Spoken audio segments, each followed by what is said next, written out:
बिस्मिल्लाहिर्रहमानिर्रहीम, अस्सलाम वालेकुम। माई सेल्फ खिज़र अहमद उसामा और आप देख रहे हैं एमके प्रिपरेशन का यूट्यूब चैनल। स्टूडेंट, आज का हमारा सेशन होगा इलेक्ट्रिसिटी एंड मैग्नेटिज्म के हवाले से, जिसमें हम डिटेल के साथ चेक करेंगे, पढ़ेंगे इलेक्ट्रिसिटी के बारे में, इलेक्ट्रिसिटी से रिलेटेड जो टर्म्स हैं या लॉज हैं जो उसको एक्सप्लेन करते हैं उनको स्टडी करेंगे, और उसके साथ साथ एक इलेक्ट्रिसिटी का फ्लोइंग चार्ज पार्टिकल्स यानी कि करंट का एक बड़ा इंपॉर्टेंट फिनोमिना है मैग्नेटिज्म, जो कि प्रोड्यूस होता है ड्यू टू इलेक्ट्रिसिटी। हम उस मैग्नेटिज्म के बारे में पढ़ेंगे, उसके लॉज और उससे रिलेटेड जो चीज़ें एसोसिएट है वो सारी इसमें डिस्कस होंगी। कुछ बेसिक सर्किट्स पढ़ेंगे, जो हमारे कॉम्प्लेक्स सर्किट्स होते हैं उनके अंदर जो बुनियादी सर्किट्स हैं जो करंट के सिग्नल्स को कंट्रोल करते हैं, ये सारी चीज़ें इस सेशन में देखेंगे। तो एंड तक इस वीडियो को ज़रूर देखिएगा। और बेटा, अगर अभी तक आपने हमारा जो चैनल है एमके प्रिपरेशंस और हमारा दूसरा official channel MK publication subscribe नहीं किया हुआ तो अभी चैनल सब्सक्राइब कर ले, बेल आइकन पे क्लिक कर ले, ताकि आपको हमारी आने वाली तमाम इंफॉर्मेटिव वीडियोस मिलती रहें। तो स्टार्ट करते हैं आज के सेशन को। सबसे पहले हम जो बेसिक्स है उसको देख लेते हैं। इलेक्ट्रिक करंट की डेफिनेशन क्या होती है? We all know current is the rate of flow of electric charges through a cross section. कि एक जो कंडक्टर होता है, एक ऐसा मटेरियल जिसमें फ्री इलेक्ट्रॉन अवेलेबल हो, उसमें जो इलेक्ट्रॉन का फ्लो होता है उसको हम इलेक्ट्रिक करंट कहते हैं, और इसको हम डिनोट करते हैं आई से। और अगर इस आई को हम लिखना चाहें in the differential form, it can be write as I is equal to D Q by D T, या सिंपलेस्ट फॉर्म में हम लिख सकते हैं करंट जो होता है वो charges per unit time, flow of charges per unit time होता है। यानी कि पर यूनिट टाइम में किसी क्रॉस सेक्शनल एरिया में से जो करंट या जो चार्ज पार्टिकल फ्लो करते हैं हम उसको करंट कहते हैं। इसका यूनिट जो है वो एम्पेयर है, और ये बनता है ampere is equal to 1 coulomb पर सेकेंड।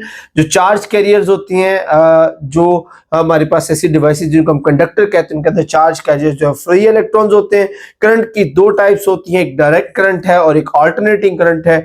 डायरेक्ट करंट वो होता है जो सिर्फ एक ही डायरेक्शन में बहता है, जैसे बैटरीज हैं, जो अपनी जो पोलैरिटी है उसको ऑल्टर नहीं करता।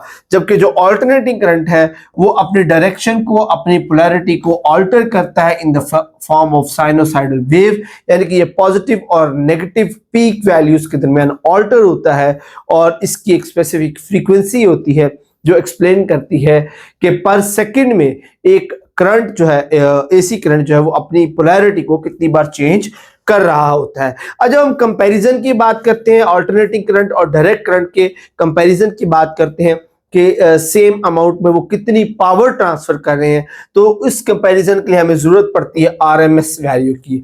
अब आरएमएस वैल्यू क्या है? ये एक अफेक्टिव वैल्यू है जो अल्टरनेटिंग करंट और voltage representing the equivalent DC value that delivers the same power to a load। कि हम जब कंपेयर करते हैं ऑल्टरनेटिंग करंट और डायरेक्ट करंट के दरमियान, कि एक ऑल्टरनेटिंग करंट जितनी पावर प्रोड्यूस कर रहा है, जितनी पावर लोड को दे रहा है, उस पावर के लिए कितना डीसी करंट इस्तेमाल होगा, तो तब हम आरएमएस वैल्यू के लेते हैं। And the RMS value is calculated by root mean square value. हम स्क्वायर लेते हैं, मीन लेते हैं, देन उसका रूट लेते हैं, then we have the RMS value जो कि 0.70 होती है, कि 70% ऑफ द करंट को ये एक्सप्लेन करती है। तो जब भी बात होगी कंपैरिजन की between AC and DC, then you will use an RMS value. अच्छा, उसके बाद आ जाते हैं जी हम drift velocity and current density के ऊपर। अच्छा स्टूडेंट्स, यहाँ पे याद रखिएगा, करंट तभी फ्लो करता है जब कोई रीजन मौजूद हो इन चार्ज फ्री पार्टिकल्स को मूव करने के लिए। फॉर एग्जांपल, कोई भी एक कंडक्टर है, अगर आप किसी वायर को, किसी कंडक्टर को हाथ में पकड़ते हैं तो उसमें से कोई करंट फ्लो नहीं कर रहा था, कोई इलेक्ट्रॉन फ्लो नहीं कर रहे होते। But if you applied an potential difference, तो तब हमारे पास क्या होगा कि ये जो चार्जेस हैं ये फ्लो करना शुरू कर देंगे, ये फ्लो करना शुरू कर देंगे, और इसकी वजह क्या है? जो ये अप्लाइड पोटेंशियल है, जो अप्लाइड फोर्स है एक्सटर्नल, उसको वो वजह बनती है इसके फ्लो की, और उस फ्लो की वजह से जो ये वेलोसिटी गेन करते हैं इसको हम ड्रिफ्ट वेलोसिटी या वी डी कहते हैं, जो कि इस अप्लाइड फील्ड की वजह से होता है। और इसकी जो रेंज होती है वो 10⁻⁴ मीटर पर सेकंड की रेंज में होती है। अगर आप इसको कैलकुलेट करना चाहें तो डेल्टा टी में हम इसके लिए हम एक कंडक्टर लेते हैं जिसका जो cross section area for example वो आपके पास ए है, और इसके अंदर जो इलेक्ट्रॉन्स है वो फ्लो कर रहे हैं। तो in the interval delta T जो इलेक्ट्रॉन मूव करेंगे that will be equal to V D delta T. V D is the drift velocity, delta is the time in which they are moving. तो अब चूंकि ये cross section area एक given है, तो अगर को वो चार्ज पार्टिकल इस पॉइंट से इस पॉइंट तक आए तो जितना ये वॉल्यूम स्वेप्ट होगा, जितना ये कंडक्टर से वॉल्यूम मूव करके पार्टिकल्स आगे आएंगे that will be equal to, हम एरिया के साथ मल्टीप्लाई कर देंगे, it will equal to A V D delta T. Number of carriers निकालना चाहे तो हम एन से मल्टीप्लाई कर देंगे, एन जो है वो नंबर ऑफ पार्टिकल्स है जो इसके अंदर से मूव कर रहे हैं, और अगर चार्ज आप निकालना चाहते हैं तो हम उसको चार्ज क्यू के साथ मल्टीप्लाई कर देंगे। अब आई हमें पता है आई किसके इक्वल होता है, आई बराबर होता है क्यू ओवर टी के। वैल्यूज को आप प्लेस करें तो आपके पास ये आई की वैल्यू आ जाएगी, और ये वो करंट है जो प्रोड्यूस हो रहा होता है जब आप कोई फील्ड जब अप्लाई करते हैं। करंट डेंसिटी की बात कर ले, करंट पर यूनिट एरिया के पर यूनिट वेक्टर एरिया के अंदर कितना करंट यानी कितने पार्टिकल फ्लो कर रहे हैं हम उसको करंट डेंसिटी कहते हैं। उसकी मैथमेटिकल फॉर्म यहाँ पर गिवन है, J is equal I over A, यहाँ पर एन जो है वो यूनिट वेक्टर के तौर पर मौजूद है। अच्छा, करंट की जो कन्वेंशनल डायरेक्शन थी वो यही कंसीडर किया जाता था कि जो करंट है वो पॉजिटिव चार्ज कैरियर की वजह से होता है, पॉजिटिव जो पार्टिकल्स हैं वो मूव करते हैं तो हम उसको करंट कहते हैं। बट जो लेटेस्ट एक्सपेरिमेंट्स हुए after the discovery of the electron, proton and neutron की डिस्कवरीज के बाद जो एक्सपेरिमेंट हुए उन्होंने कंफर्म किया कि एक्चुअली जो करंट है वो नेगेटिव चार्ज पार्टिकल यानी कि इलेक्ट्रॉन के फ्लो की वजह से होता है। तो एक्चुअल जो व्यू है वो हमारे पास क्या होता है, इलेक्ट्रॉन की सूरत में जो कन्वेंशनल करंट होता है वो पॉजिटिव पार्टिकल की मोशन के जरिए उसको रिप्रेजेंट किया जाता है। देन हमारे पास आ जाती है जी ईएमएफ एंड टर्मिनल वोल्टेज। ये दो अलग अलग टर्मिनोलॉजी है जिसको अक्सर बच्चे जो है वो मिसइंटरप्रेट कर लेते हैं। ईएमएफ क्या होता है और टर्मिनल वोल्टेजेस क्या होते हैं। तो स्टूडेंट ईएमएफ जो होता है ये असल में वो एनर्जी है जो कोई सोर्स प्रोवाइड कर रहा होता है, कि एनर्जी सप्लाइड पर unit charge by a source, उसको हम कहते हैं ईएमएफ। और जो पोटेंशियल डिफरेंस है ये क्या, वर्क डन पर unit charge across a component या energy used by a charge to move between two points. यानी ईएमएफ वो एनर्जी है जो सोर्स प्रोवाइड कर रहा है, और जो पोटेंशियल डिफरेंस है ये वो एनर्जी है जो पार्टिकल कंज्यूम कर रहा है to moving from point A to point B. तो ये डिफरेंस है, इसको आपने मिक्स नहीं करना है कि ईएमएफ किसी सोर्स की तरफ से मुहैया करता एनर्जी है, और जो पोटेंशियल डिफरेंस है वो एक्चुअली वो एनर्जी होती है जो जो पार्टिकल है वो कंज्यूम करता है to moving between the two points. EMF इनका जो यूनिट्स हैं और उनको वोल्ट्स कहते हैं। और इसके साथ एक तीसरी जो इंपॉर्टेंट टर्मिनोलॉजी इस्तेमाल की जाती है दैट इज इंटरनल रेजिस्टेंस। अब जो भी सोर्स होता है, जैसे कि अगर हम बैटरीज की बात कर ले, सेल की बात कर ले, तो उनके अंदर भी इंटरनल रेजिस्टेंस मौजूद होती है। उनके अंदर जो एरिया होता है, जो मटेरियल होता है, उसके अंदर जब पार्टिकल्स मूव करते हैं तो उस रेजिस्टेंस को हम इंटरनल रेजिस्टेंस कहते हैं। जब हम एक्यूरेटली मेजरमेंट्स करते हैं पोटेंशियल डिफरेंस की तो वो एक्चुअली हमारे पास आता है टोटल ईएमएफ में से हम वो इंटरनल रेजिस्टेंस माइनस करते हैं, then we have the potential difference जो हम चार्ज पार्टिकल को प्रोवाइड करते हैं। अब आपको समझ आ रही होगी कि ये डिफरेंस क्यों है। ईएमएफ एक्चुअली वो टोटल एनर्जी जो बैटरी प्रोवाइड कर सकती है, बट उसमें उसकी इंटरनल रेजिस्टेंस भी मौजूद होती है। जब हम उसको माइनस कर देते हैं तो वो पोटेंशियल डिफरेंस हमें अवेलेबल होता है उस इंटरनल रेजिस्टेंस को माइनस करने के बाद, जो एक्चुअली कोई चार्ज पार्टिकल कंज्यूम कर सकता है मूव करने के लिए सर्किट के अंदर। तो जो अवेलेबल पोटेंशियल डिफरेंस होता है बैटरी के टर्मिनल्स के ऊपर वो एक्चुअली टोटल ईएमएफ से कम होता है, क्योंकि उसके अंदर से उसकी इंटरनल रेजिस्टेंस जो है वो माइनस हो जाती है। तो इसका जो रिलेशन हम इस्तेमाल करते हैं for current that is equal to I is equal to EMF over resistance, जो लोड वाली रेजिस्टेंस है, और स्मॉल आर जो है ये इंटरनल रेजिस्टेंस है। तो हम इस तरह से करंट को रिप्रेजेंट करते हैं। ओके जी, फर्दर मूव करते हैं। हमारे पास आ जाता है जी ओहम लॉ, एक बहुत ही फंडामेंटल लॉ है, और ये क्या कहता है, at constant temperature current through a conductor is proportional to the voltage across it.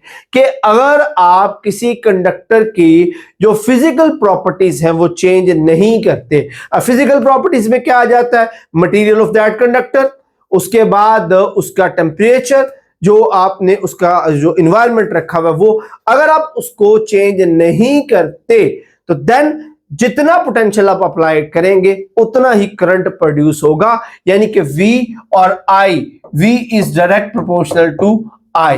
But condition क्या है कि आपका टेम्परेचर या एक्सटर्नल कंडीशन जो है वो चेंज नहीं होनी चाहिए। प्रोपोर्शनैलिटी साइन खत्म करें, आर एक कांस्टेंट आ जाता है which is called the resistance, जो कि उस मटेरियल की रेजिस्टेंस होती है। अब यहां पर जो रेजिस्टेंस है उसका यूनिट ओहम आ जाता है, और ये होता है 1 वोल्ट पर एम्पेयर। अब कुछ ऐसी डिवाइसेस हैं जो इस ओहम लॉ को ओबे करती हैं, और कुछ ऐसे डिवाइसेस हैं जो ओहम्स लॉ को ओबे नहीं करती। तो वो डिवाइसेस जो ओहम लॉ को ओबे करती हैं हम उसको ओहमिक डिवाइसेस कहते हैं, ओहमिक मटेरियल्स कहते हैं, और वो तमाम मटेरियल्स या डिवाइसेस जो ओहम लॉ को ओबे नहीं करती हम उनको ओहमिक नॉन ओहमिक डिवाइसेस कहते हैं। और जब हम V और I की कर्व ड्रॉ करते हैं, ग्राफ बनाते हैं, तो जो ओहमिक डिवाइसेस होती हैं उनकी जो ग्राफ है वो एक स्ट्रेट लाइन आती है, जो ये कंफर्म करती है that V is changing with proportional to I, कि V और I का जो ग्राफ है वो एक स्ट्रेट लाइन है, यानी कि अप्लाइड पोटेंशियल के बढ़ने से करंट भी बढ़ता रहेगा। बट अगर हम नॉन ओहमिक की बात करें तो वो स्ट्रेट लाइन नहीं होती, वो कर्व की सूरत में होती है, जो ये कंफर्म करती है कि उनके दरमियान जो रिलेशन है वो डायरेक्ट रिलेशन नहीं होता। अब यहां पर एक कुछ ऐसी डिवाइसेस भी होती हैं जो जब वो ऑपरेशन उनका स्टार्ट होता है तो स्टार्टिंग में वो ओहमिक डिवाइसेस होती हैं, बट आफ्टर सम पीरियड वो नॉन ओहमिक में कन्वर्ट हो जाती हैं। जैसे कि आपका टंगस्टन बल्ब है, तो टंगस्टन बल्ब जो है जब वो ऑन होता है तो उसकी जो ग्राफ है वो एक स्ट्रेट लाइन होती है, बिकॉज उसकी जो कंडीशंस है, जो उसका टेम्परेचर है वो चेंज नहीं हो रहा होता। देन क्या होता है, उसका टेम्परेचर बढ़ना शुरू कर देता है और उसकी कर्व जो है वो डेविएट होना शुरू हो जाती है, जो कि नॉन ओहमिक बिहेवियर की तरफ उसको ले जाती है, विच मींस उसका टेम्परेचर बढ़ रहा है तो ओहमिक लॉ की कंडीशन जब ब्रेक हो गई या टेम्परेचर चेंज हो गया, that is why that device converted to the non ohmic device. अच्छा, ये रेजिस्टिविटी का एक रेजिस्टेंस के बाद हमारे पास जो second property that is the resistivity. Resistivity किसी मटेरियल की इंट्रिंसिक प्रॉपर्टी होती है। रेजिस्टिविटी वो आप कह सकते हैं कि किसी मटेरियल की ऐसी खासियत होती है जो कि रेजिस्टेंस को ऑफर करवाती है। अब देखते हैं कुछ मटेरियल की रेजिस्टेंस ज्यादा है, कुछ की कम है, तो ये जो प्रॉपर्टी है जो उसकी रेजिस्टेंस ऑफर करवाती है इसको हम रेजिस्टिविटी कहते हैं। मैथमेटिकली लिखें तो चूंकि जो रेजिस्टेंस है वो डिपेंड कर रही होती है length of the conductor and also depend upon the area of the conductor, और इनवर्स प्रोपोर्शनल होती है एरिया ऑफ कंडक्टर की। तो हम इनको कंबाइन कर दें तो R proportional to L over A, proportionality sign खत्म करते हैं तो R is equal to rho L over A। यहाँ पर ये जो रो है ये एक्चुअली रेजिस्टिविटी है जो मटेरियल की प्रॉपर्टीज को एक्सप्लेन करती है, और रेजिस्टिविटी ये जो है वो रेसिप्रोकल होता है कंडक्टिविटी का। अब कंडक्टिविटी भी किसी मटेरियल की इंट्रिंसिक प्रॉपर्टी है जो कि किसी मटेरियल के बारे में ये बताती है कि वो किस हद तक जो करंट है या किस हद तक कंडक्टर का बिहेवियर जो है वो शो कर सकता है, उसको हम कंडक्टिविटी कहते हैं। ओके जी, फर्दर मूव करते हैं। हमारे पास आ जाते हैं resistor in series and parallel. जैसे कि हमने कैपेसिटर के केस में देखा था कि कैपेसिटर्स को सीरीज या पैरेलल में जोड़ने से उनकी कैपेसिटेंस पर जो फर्क पड़ता है, same is the case with the resistors. अगर आप रेजिस्टर्स को सीरीज में या पैरेलल कॉम्बिनेशन में जोड़ते हैं तो उनकी जो वोल्टेजेस है या इक्विवेलेंट रेजिस्टेंस है उन पर फर्क पड़ता है। फर्स्ट हम बात कर लेते हैं सीरीज कॉम्बिनेशन को। तो ये यहाँ पर आपको सीरीज कॉम्बिनेशन दिखाया गया है जिसमें रजिस्टर R1, R2, R3 एक सीरीज में लगाए गए हैं और इनके अक्रॉस जो पोटेंशियल डिफरेंस है that is V1, V2 and V3। तो जो सीरीज कॉम्बिनेशन होता है उसके अंदर वोल्टेजेस जो है वो डिवाइड हो जाते हैं, that is equal to V is equal to V1, V2, V3। तो जब हम इक्विवेलेंट रेजिस्टेंस निकालने की कोशिश करें तो हमारे पास इक्विवेलेंट रेजिस्टेंस आ जाएगी R equivalent is equal to R1 plus R2 plus R3। वो यहां से हम निकाल सकते हैं, इस V की जगह पे हम लिख सकते हैं IR और यहां पर आ जाएगा IR1 plus IR2 plus IR3। यहाँ पर I हम सेम इसलिए ले रहे हैं कि करंट जो थ्रू आउट द सर्किट जो वो सेम रहता है, तो I जो है वो इस I से कैंसिल हो जाएगा कॉमन लेने के बाद, तो इक्विवेलेंट रेजिस्टेंस हमारे पास आ जाएगी R1 plus R2 plus R3। Parallel combination यहाँ पर दिखाया गया जहां पर सभी रेजिस्टेंस का एक पॉइंट डायरेक्टली बैटरी के एक टर्मिनल के साथ और इन सभी का दूसरा पॉइंट जो बैटरी के दूसरे टर्मिनल के साथ एसोसिएट है, और इस कंडीशन में करंट जो है वो डिवाइड हो जाता है। तो इस केस में हमारे पास जो इक्विवेलेंट रेजिस्टेंस आ जाएगी जो आपने याद रखनी, that is 1 over R equivalent is equal to 1 over R1 plus 1 over R2 plus 1 over R3। Exam point of view से बात करें तो ये दो फॉर्मूलाज आप जरूर याद रखिएगा, एक equivalent resistance in case of the parallel combination and equivalent resistance in case of the series combination. Okay जी, फर्दर मूव करते हैं। हमारे पास आ जाता है जी किरचॉफ रूल्स, इसको कोई किरचॉफ भी कहते हैं, कुछ लोग इसको किरकॉफ भी जो है वो प्रोनाउंस करते हैं, दोनों ही ठीक है। तो किरचॉफ करंट लॉ की बात करें तो किरचॉफ का करंट लॉ ये कहता है that the algebraic sum of currents entering a junction is zero, which means कि अगर किसी जंक्शन के ऊपर जितना करंट एंटर हो रहा है उतना ही करंट जो है वो लीव हो रहा होगा, यानी कि इस पॉइंट पर जो अलजेब्रिक सम है वो जीरो होगा, यानी कि जितना करंट किसी जंक्शन में एंटर हो रहा है उतना ही करंट जो है वो एग्जिट हो रहा होगा। इसको हम किरचॉफ का फर्स्ट लॉ भी कहते हैं और किरचॉफ का कंजर्वेशन ऑफ चार्जेस का लॉ भी कहते हैं। देन सेकंड किरचॉफ लॉ आता है वोल्टेजेस से रिलेटेड, और वो कहते हैं कि algebraic sum of a potential difference around any close loop is zero. क्या आप कोई भी क्लोज लूप ले लें उसके अंदर जो टोटल वोल्टेजेस का सम होगा वो क्या होगा, जीरो होगा। इसको हम करंट लॉ और वोल्टेज लॉ भी कहते हैं किरचॉफ का, और किरचॉफ फर्स्ट लॉ और सेकंड लॉ भी कहते हैं। जो फर्स्ट लॉ है वो बेस्ड ऑन है कंजर्वेशन ऑफ चार्जेस पर, और जो सेकंड लॉ है वो बेस करता है कंजर्वेशन ऑफ एनर्जीज पर। ओके जी, फर्दर मूव करते हैं। नेक्स्ट आ जाती है हमारे पास कुछ डिवाइसेस, और में हमारे पास पहली डिवाइस है that is a potential divider. ये अब वो डिवाइसेस है जो किसी सर्किट के अंदर करंट की सेंसिंग या करंट की मेजरमेंट के लिए इस्तेमाल की जाती हैं, कि करंट की प्रेजेंस को आइडेंटिफाई करने के लिए और प्रेजेंस करने के बाद फिर उसकी मेजरमेंट के लिए भी। तो सबसे पहले हमारे पास आ जाता है जी पोटेंशियल डिवाइडर। पोटेंशियल डिवाइडर क्या होता है? जब पोटेंशियल डिवाइडर और voltage divider is a simple fundamental circuit that splits a high input voltage into a lower specific output voltages using two or more resistor in series। यानी कि इसके अंदर क्या होता है, हमारे पास हम दो जो रेजिस्टर्स हैं उनको हम सीरीज में अटैच करते हैं और इस साइड पर हम उनको जो है वो इनपुट प्रोवाइड कर देते हैं जिसको हम Vin कह देते हैं, और यहां से हम जो है वो V आउट ले सकते हैं और इस रजिस्टर को हम वेरिएबल रखते हैं। अब जब यहां से पोटेंशियल जो है वो मूव होगा तो वो इन दोनों में सेपरेट हो जाएगा, और by changing the value of this register, तो जिस तरह इस रजिस्टर की वैल्यू बढ़ेगी उसी तरह जो इसका पोटेंशियल उसका शेयर भी बढ़ता या कम होता जाएगा। तो हमारे पास जो ये आउटपुट आएगी वो इन दो रेजिस्टर्स के होने की वजह से वो डिवाइड हो जाएगी, कम हो जाएगी, डिस्ट्रीब्यूट हो जाएगी, जिस वजह से हम इस रजिस्टर को वेरी करके जो आउटपुट है उसको वेरी कर सकते हैं। इसलिए इसको जो है वो पोटेंशियल डिवाइडर कहा जाता है। अगर इस रेजिस्टेंस को हम R1 कह दें, इस रेजिस्टेंस को R2 कह दें, तो हमारे पास जो इसका फॉर्मूला है वी आउटपुट या वी इन का वो हमारे पास आ जाएगा, V out is equal to V in multiply by R2 over R1 plus R2। और इस फार्मूले की वजह से हम जो इस सर्किट के जो पैरामीटर्स हैं उनको कैलकुलेट कर सकते हैं।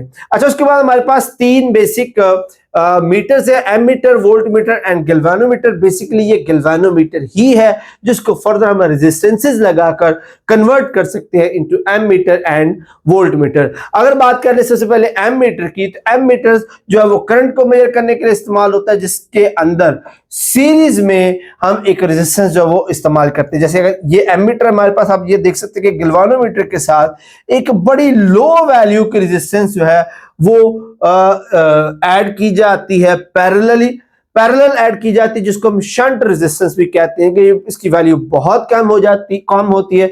तो अगर हम शंट रेजिस्टेंस को गैल्वेनोमीटर के साथ पैरेलल लगा दें तो ये जो पूरा स्ट्रक्चर है ये कन्वर्ट हो जाएगा एमीटर के अंदर, जो कि करंट की मेजरमेंट के लिए इस्तेमाल होता है। इसके बाद दूसरा जो हमारे पास मीटर होता है that is a volt meter. उसके अंदर वोल्ट मीटर में हम क्या करते हैं कि हम रेजिस्टेंस को सीरीज में लगाते हैं विद द गैल्वेनोमीटर।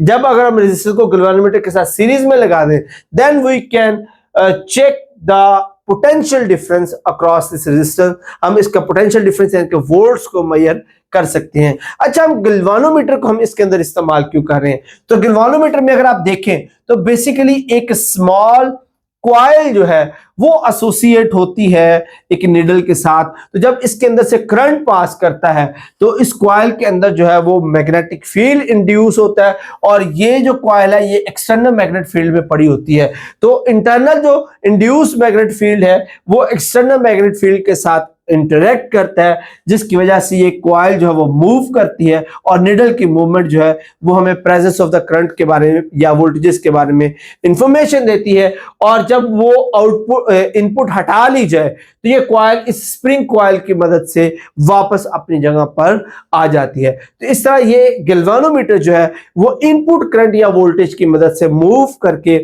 एक मीटर के ऊपर जो कैलिब्रेशन हुई होती है नीडल की मदद से जो है वो मेजरमेंट्स देता है फॉर डिफरेंट इनपुट्स के लिए। अच्छा जी, फर्दर मूव करते हमारे पास आ जाती है इलेक्ट्रिकल पावर एंड एनर्जी। अच्छा, पावर क्या होती है? Power actually rate at which the energy is consumed और प्रोड्यूस, कि वो रेट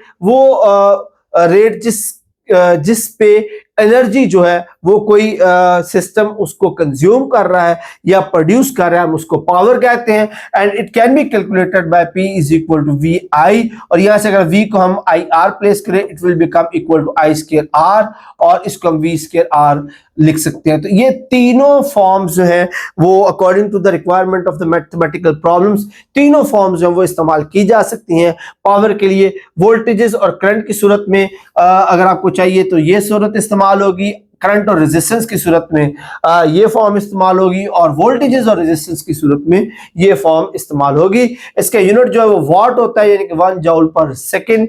और जो इलेक्ट्रिकल एनर्जी होती है ये असल में टोटल वर्क डन होता है, या पावर कंज्यूम होती है टाइम के साथ साथ। यानी कि अगर rate change of electrical energy ले ले या रेट चेंज ऑफ पावर ले ले तो that will become equal to electrical energy. ये असल में आप कह सकते हैं कि हमारे पास जो बिजली सप्लाई होती है, इलेक्ट्रिकल कंपनी जो पावर हमें सप्लाई करते हैं, इलेक्ट्रिक करंट हमें सप्लाई करते हैं, उसकी मेजरमेंट के लिए ये फार्मूला जो वो इस्तेमाल किया जाता है कि पर यूनिट टाइम में आपको कितनी पावर जो वो प्रोवाइड की जा रही है, कितनी एनर्जी जो है इलेक्ट्रिकल एनर्जी प्रोवाइड की जा रही है, उसके लिए हम इसको इस्तेमाल करते हैं। यहाँ पे P की वैल्यू VI प्लेस कर दे तो it will become equal to VIT, और इसका I square RT V square over RT, यानी कि यहाँ पर भी आप इन तीनों फॉर्म्स को इस्तेमाल कर सकते हैं फॉर कैलकुलेशंस के लिए। और इसका जो यूनिट होता है वो किलोवाट आवर होता है, जो कि इस्तेमाल किया जाता है यूनिट्स की मेजरमेंट के लिए जो आपको घरों में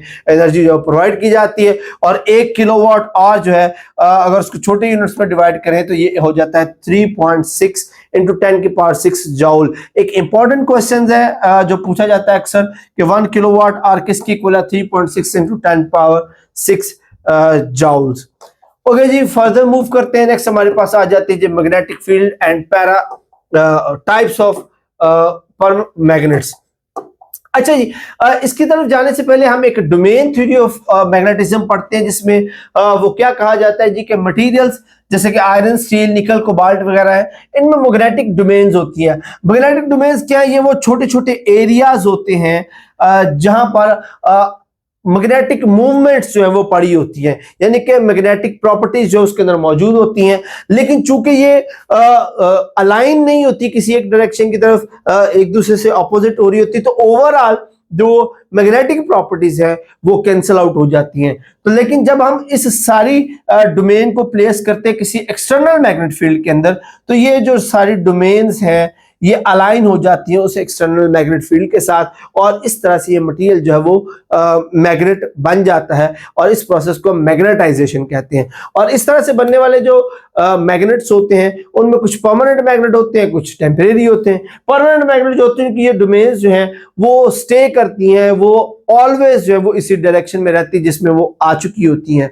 और जो टेम्परेरी होती है वो जैसे आप एक्सटर्नल मैग्नेटिक फील्ड हटाते हैं तो ये डोमेन्स वापस डिसओरिएंटेड हो जाती हैं, जिसको हम डीमैग्नेटाइजेशन भी कहते हैं। तो मैग्नेट्स जो है वो मेटल्स को अपनी तरफ अट्रैक्ट करते हैं, और इनके बेसिकली दो पोल्स होते हैं, एक को हम नॉर्थ पोल कहते हैं और एक को हम साउथ पोल कहते हैं। अब इनकी एक फेमस प्रॉपर्टी, एक मेजर प्रॉपर्टी में से एक ये भी है कि इनका मोनोपोल, यानी कि अकेला नॉर्थ या अकेला साउथ पोल जो है वो एग्जिस्ट नहीं करता। अगर आप किसी मैग्नेट को दरमियान में से तोड़ भी दें तो वो उसका जो रिमेनिंग पार्ट है वो भी दो हिस्सों में डिवाइड हो जाएगा, नॉर्थ और साउथ पोल के अंदर। तो जो मोनोपोल है वो एग्जिस्ट नहीं करता। आप मैग्नेट हमेशा जो है वो बाइपोलर होता है, अपने दोनों पोल्स के साथ एग्जिस्ट करता है। अच्छा, अब इसकी दो टाइप्स होती है, एक सॉफ्ट मैग्नेटिक मटेरियल्स है, एक हार्ड मैग्नेटिक मटेरियल्स है। सॉफ्ट मैग्नेटिक मटेरियल ऐसे मैग्नेटिक मटेरियल्स होते हैं जिनको इजीली मैग्नेटाइज और डीमैग्नेटाइज किया जा सके, जबकि हार्ड मैग्नेटिक मटेरियल्स वो होते हैं जिनको मैग्नेट बनाना बहुत मुश्किल होता है, बट एक बार वो मैग्नेट बन जाए उनकी डीमैग्नेटाइजेशन भी उतनी ही मुश्किल होती है। अब मैग्नेटिक फील्ड को विजुअलाइज कैसे किया जाए, कैसे देखा जाता है, तो उसके लिए जिस तरह हमने इलेक्ट्रिक लाइंस ऑफ फोर्स वो इंट्रोड्यूस करवाई थी, जो इमेजिनरी लाइंस होती हैं जो direction of the electric field को एक्सप्लेन करती हैं, same is the case with the magnetic field, के मैग्नेटिक फील्ड में भी वो इमेजिनरी लाइंस जो आपके मैग्नेटिक फील्ड्स की डायरेक्शन को दिखाती हैं उसको हम मैग्नेटिक लाइंस ऑफ फोर्स कहते हैं, जो कि नॉर्थ पोल से निकलती हैं, ओमिट होती हैं और साउथ पोल में जो है वो जाती हैं, साउथ पोल के अंदर जो वो इंसर्ट होती हैं, नॉर्थ पोल से इमर्ज होकर साउथ पोल में इंसर्ट होती हैं। और ये जो है वो दिखाती हैं मैग्नेटिक फील्ड को। जितनी लाइंस आपस में क्लोज होंगी वो ये बताती हैं कि वहां पर मैग्नेटिक फील्ड की स्ट्रेंथ ज्यादा है। जितना इन लाइंस के दरमियान डिस्टेंस ज्यादा होगा वो ये हमें बताएगा कि इनकी जो मैग्नेटिक फील्ड की स्ट्रेंथ है वो वहां पर वीक है, और ये कभी भी एक दूसरे को क्रॉस नहीं करती है। ओके जी, नेक्स्ट आ जाता है जी magnetic fields from electric current. अब हम रिलेट कर रहे हैं इलेक्ट्रिक करंट को मैग्नेटिक फील्ड के साथ।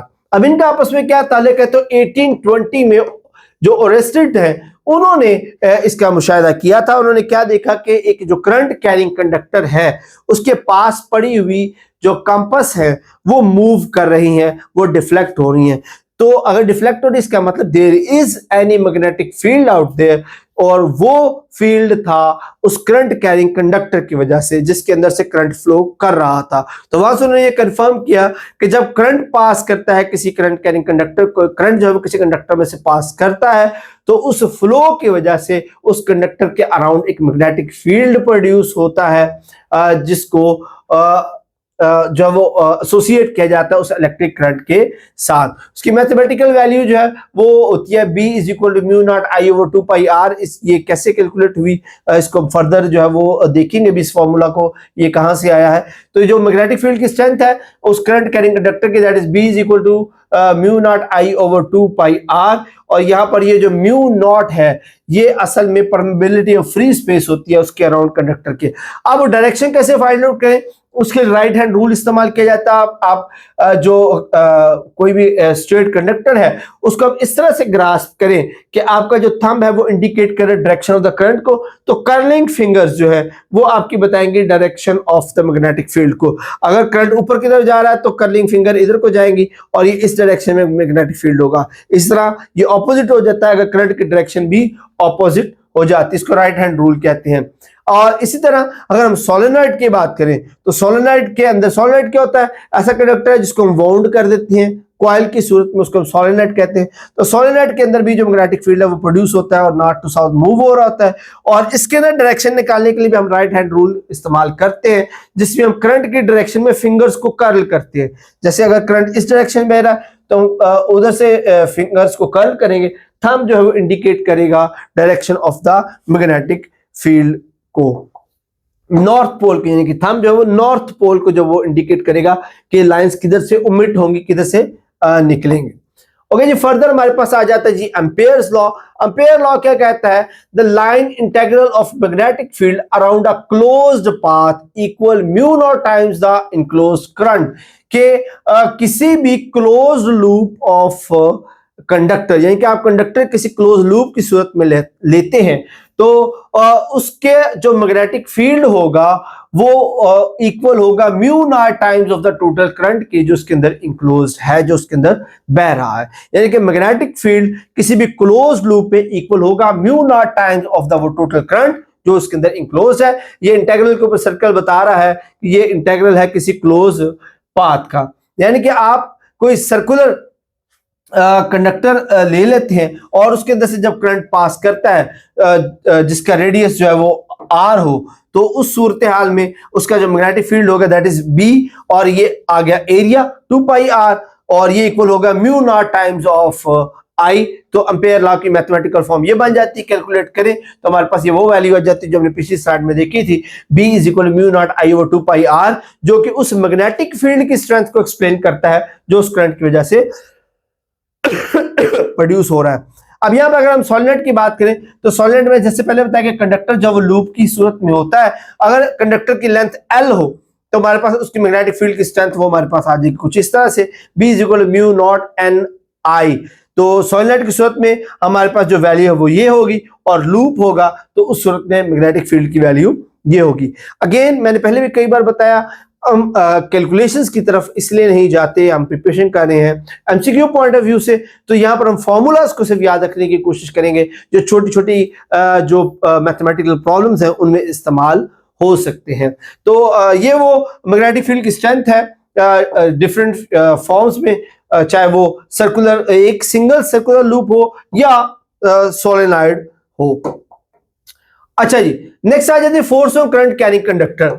अब हमारे पास ये कंफर्म हो चुका हुआ है कि जो कंडक्टर होता है जब उसमें से करंट गुजरता है तो उसका एक मैग्नेटिक फील्ड जो है वो उसमें प्रोड्यूस होता है।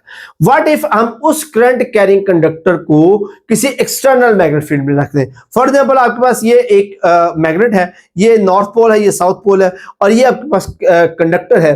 तो अगर आप इस कंडक्टर को इस एक्सटर्नल मैग्नेट फील्ड में रख देते हैं और इसमें से करंट पास करवाते हैं तो देन हमारे पास क्या होगा, तो हमारे पास हम ये ऑब्जर्व करते हैं कि ये जो कंडक्टर है ये मूव करना शुरू कर देता है। जब हम इसमें से करंट गुजारते हैं तो एक्सटर्नल मैग्नेट फील्ड के अंदर ये जो कंडक्टर है वो मूव करना शुरू कर देता है, जो ये कंफर्म करता है कि उस कंडक्टर के ऊपर कोई ना कोई फोर्स लग रही है, और वो फोर्स जो है वो इस कंडक्टर को मूव करवाने की कोशिश करती है। और इस फोर्स की डायरेक्शन निकालने के लिए हम फ्लेमिंग का राइट हैंड रूल इस्तेमाल करते हैं। फ्लेमिंग का राइट हैंड रूल क्या कहता है कि आप अपनी फर्स्ट फिंगर, इंडेक्स फिंगर, आपकी मिडिल फिंगर और थंब उसको आप इस तरह से रखें कि ये तीनों एक दूसरे के ऊपर 90 डिग्री के एंगल पर हो। आप देख सकते हैं ये जो फिंगर है ये इन दोनों के साथ 90 के एंगल बना रही है, ये फिंगर इन दोनों के साथ 90 के एंगल बना रही है, और थंब भी इनके साथ 90 के एंगल बना रहा है।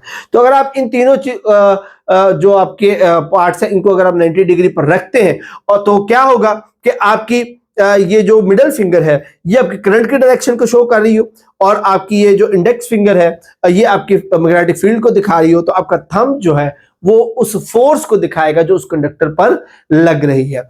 अब ये फोर्स क्यों लगती है, तो उसकी रीजन ये है कि जो इस कंडक्टर का मैग्नेटिक फील्ड प्रोड्यूस हो रहा है और एक मैग्नेट फील्ड जो है वो एक्सटर्नल है, तो वो पॉइंट्स जहां पर मैग्नेटिक फील्ड की डायरेक्शन सेम होगी वो एक दूसरे को सपोर्ट करेंगे और रिजल्ट क्या निकलेगा, एक टार्क प्रोड्यूस होगा जो उसको मूव करवाएगा, उस फोर्स को मूव करवाता है। फॉर एग्जांपल आप एक चार्ज पार्टिकल है उसको प्लेस कर देते हैं किसी मैग्नेटिक फील्ड के अंदर। अब देखिए ये magnetic field into the paper हो या आउट ऑफ द पेपर हो, दोनों सूरतों में आप देखेंगे कि वेलोसिटी के साथ उसका एंगल क्या है, वो 90 बनेगा। वेलोसिटी के साथ एंगल 90 बनेगा तो उस पर कोई वर्क डन नहीं होगा, क्योंकि W क्या होता है, एफ डी कॉस थीटा, और यहां पर हमारे पास एंगल क्या बन रहा है, 90, क्योंकि मैग्नेटिक फील्ड या इनटू द पेपर है या आउट ऑफ द पेपर है, और वेलोसिटी है इस डायरेक्शन में, इसी डायरेक्शन में रहेगी ना जब वो मूव कर रहा है। तो अब इस डायरेक्शन में वेलोसिटी है और मैग्नेटिक फील्ड की डायरेक्शन इसमें, तो 90 का एंगल, तो कोई फोर्स उस पर कोई वर्क डन जो है उस चार्ज पार्टिकल पर नहीं होता।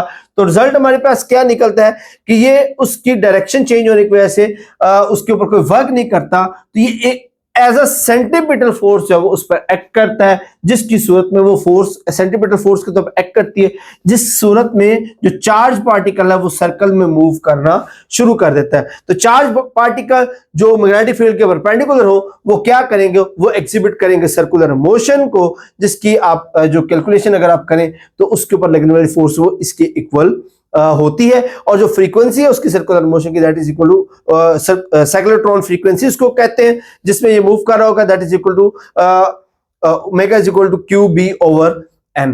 तो यहां पर जो दो चीजें समझने वाली है वो एक तो ये कि इसके ऊपर कोई वर्क डन नहीं हो रहा होता, तो इस पर लगने वाली जो फोर्स है वो as a centripetal force act करेगी चार्ज पार्टिकल पर, और वो उसको सर्कुलर पाथ, सेंटीपिटल फोर्स अगर एग्जिस्ट करी तो उसको सर्कुलर पाथ में मूव करवाने की कोशिश करेगी। तो इस तरह से एक्सटर्नल मैग्नेटिक फील्ड जो है वो करंट कैरिंग कंडक्टर के ऊपर एक फोर्स अप्लाई करता है, जिसकी वजह से उसके अंदर मूवमेंट होती है, और फ्लेमिंग के राइट हैंड रूल से हम उसकी डायरेक्शन निकाल सकते हैं।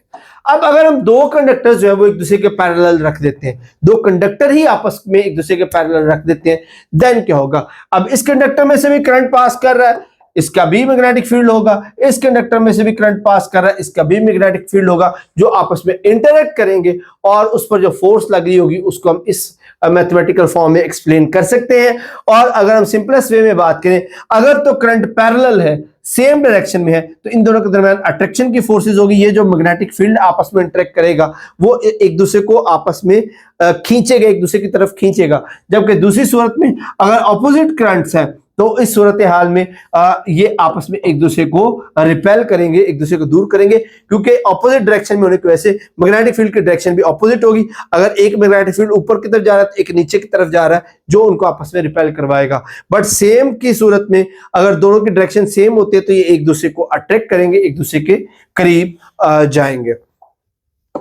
ओके जी, फर्दर मूव करते हैं जी, हमारे पास आ जाते हैं इलेक्ट्रोमैग्नेटिक इंडक्शन। एक बहुत ही मजेदार फिनोमेना है कि अगर आप किसी कॉइल के अंदर किसी मैग्नेटिक फील्ड को, किसी मैग्नेटिक बार को मूव करवाएं, तो क्या होगा कि इस कॉइल में से गुजरने वाला जो मैग्नेटिक फ्लक्स है वो चेंज होगा, और चेंजिंग मैग्नेटिक फ्लक्स जो है वो आपको यहां पर इंडिकेशन देगा गैल्वानोमीटर की नीडल की मूवमेंट की, जो ये कंफर्म करता है कि चेंजिंग मैग्नेटिक फ्लक्स जो है वो करंट के या ईएमएफ की इंडक्शन की वजह बनता है। और इसको फैराडे ने डिस्कवर किया था 1831 में, और इसको फैराडेज लॉ भी कहते हैं कि जैसे ही आप मैग्नेटिक फ्लक्स चेंज करेंगे किसी कॉइल के अंदर, तो उसकी वजह से उस कॉइल के अंदर जो है वो करंट प्रोड्यूस हो जाएगा और ईएमएफ प्रोड्यूस हो जाएगी, जिसको मैथमेटिकली हम जो है वो इससे डिनोट करवा सकते हैं, n equal D phi B over D T. यहाँ पर n जो है वो number of turns of this coil है, और डी फाई बी वो मैग्नेटिक फ्लक्स है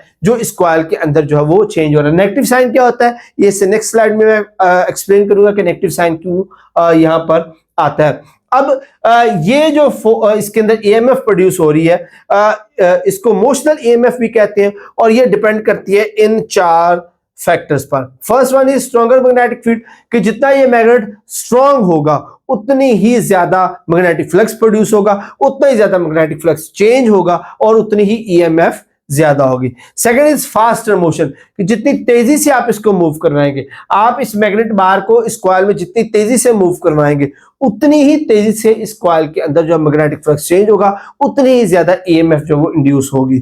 उसके बाद टर्न, जितने ज्यादा इस कॉइल के टर्न्स होंगे, नंबर ऑफ टर्न्स एन जितने ज्यादा होंगे उतना ही ज्यादा मैग्नेटिक फ्लक्स चेंज का इफेक्ट प्रोड्यूस होगा और ईएमएफ इंड्यूस होगी। And last is larger coil area, coil का एरिया जितना ज्यादा होगा उतनी ज्यादा मैग्नेटिक फ्लक्स की मैग्नेटिक लाइंस ऑफ फोर्स उसमें से गुजरेंगी, और उतनी ही ज्यादा जो है वो उसके अंदर मैग्नेटिक फ्लक्स में चेंज आएगा और उसके अंदर ईएमएफ इंड्यूस होगी। तो ये चार फैक्टर्स हैं जिन पर जो है वो इंड्यूस ईएमएफ जो वो डिपेंड करती है। अब रही ये नेगेटिव साइन की बात, तो नेगेटिव साइन जब वो एक्सप्लेन किया था लेंजेस लॉ के अंदर, लेंजेस लॉ ये कहता है कि the induced current flow in such a direction as the oppose the change that produce it. इसका मतलब ये है कि जब आप इस मैग्नेटिक बार को इस कॉइल में मूव करवाते हैं तो इसमें ईएमएफ प्रोड्यूस हुई, करंट प्रोड्यूस हुआ। अब उस करंट की मोशन की वजह से भी तो मैग्नेटिक फील्ड प्रोड्यूस होगा ना। एक मैग्नेटिक फील्ड हमारे पास है ये बार का, और ये बार जो है इसके अंदर करंट प्रोड्यूस करवा रही है। अब उस करंट की वजह से एक मैग्नेटिक फील्ड इसके अंदर भी तो प्रोड्यूस हो जाएगा ना। अब ये जो मैग्नेटिक फील्ड है ये अपने काज को अपोज करेगा, यानी कि अब इस मैग्नेटिक फील्ड के प्रोड्यूस होने की वजह क्या है, ये वाला मैग्नेटिक फील्ड। तो ये जो इंड्यूस्ड मैग्नेटिक फील्ड है ये अपने काज को अपोज करता है। इसी वजह से वो जो नेगेटिव साइन हमने देखा था इंड्यूस्ड ईएमएफ के अंदर वो मौजूद है। ये नेगेटिव साइन हमें यही कंफर्म करता है कि इंड्यूस्ड ईएमएफ की वजह से जो इंड्यूस्ड मैग्नेटिक फील्ड होगा वो अपने कॉज को ओरिजिनल मैग्नेटिक फील्ड को अपोज करता है डायरेक्शन के अंदर, जिस वजह से ये माइनस साइन यहां पर आता है। और इस लॉ को हम लेंजेस लॉ कहते हैं, जो इस बात को एक्सप्लेन करता है कि किस तरह से इंड्यूस्ड मैग्नेटिक फील्ड अपने कॉज को ओरिजिनल मैग्नेटिक फील्ड को अपोज करता है। अच्छा, नेक्स्ट आ जाते हैं ये self inductance and mutual inductance. Self inductance और म्यूचुअल इंडक्टेंस क्या होते हैं जी? A changing current in a coil induces an EMF in the same coil.